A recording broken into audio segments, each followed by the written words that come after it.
Il y a quelques mois, je traversais une période d'incertitude.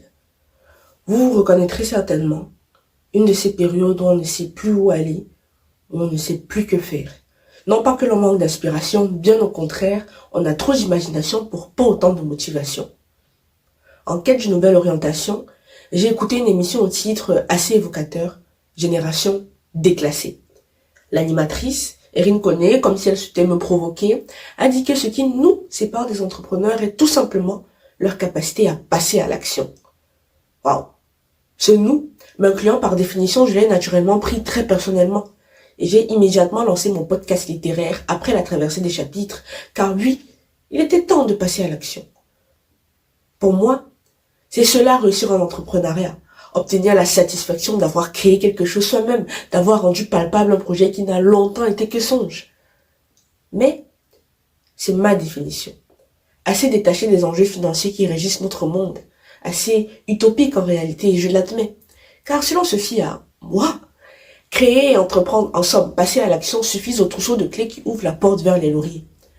Or, vous vous doutez bien que lorsqu'un cadre abandonne son salaire confortable en millions de francs CFA pour se lancer dans l'aventure pittoresque qu'est l'entrepreneuriat, il ne compte pas se nourrir de satisfaction personnelle et du doux sentiment de consolidation d'un rêve.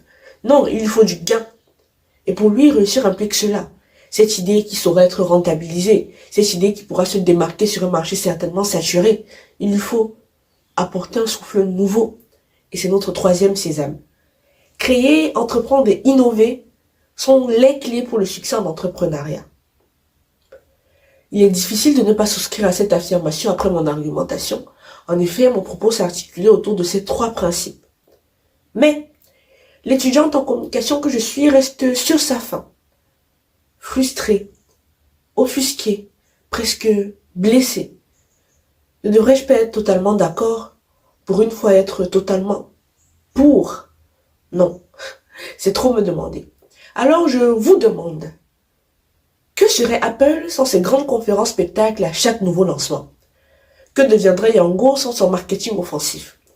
Et en toute honnêteté, auriez-vous vraiment écouté cette chanson de cette artiste indépendante si elle ne s'était pas donné corps et âme pour qu'elle devienne virale sur TikTok?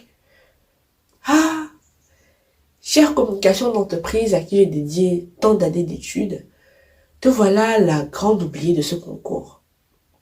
Le produit le plus révolutionnaire ou l'association la plus charitable ne saurait acquérir l'adhésion du public sans un minimum de publicité.